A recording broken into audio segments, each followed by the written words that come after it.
I want to read to you something else from Keller that I skipped over earlier. And he says, this is to his congregation. This is in Manhattan, right?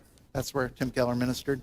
So we're slightly different demographic here, but I think it applies to us as well. And he said this. He said, scores of you, maybe more hundreds of you, are here today and somebody brought you and you had some kind of religious background, but now you're here and you're starting to try to reassess Christianity and what you believed, and you're feeling a tug, and you're feeling a spiritual tug.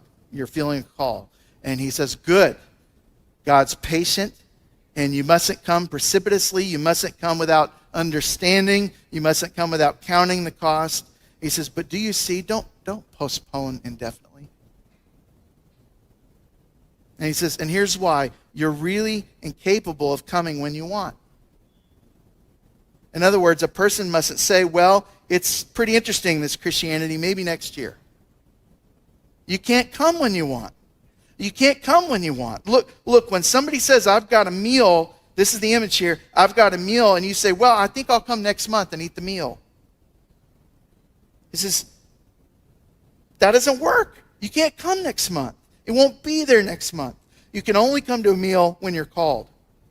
You see, you can only come to a banquet when it's being thrown. You can't just say, I think I'll come to your banquet next month, but they won't be there then. For someone to say, I would like to have God, but I'm not sure I want to have God right now, I'll come later. You won't come later.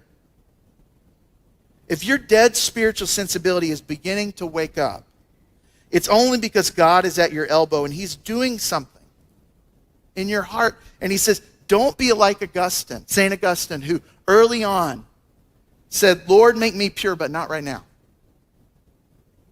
Lord, make me pure, but I first want to get to know this woman at the office. Man.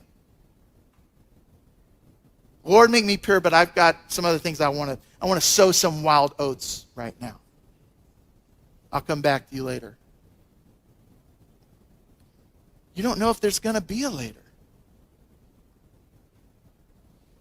If we hear the call of the King, respond in faith, proclaim him as Lord, and enter into the party, because the consequences are deadly serious.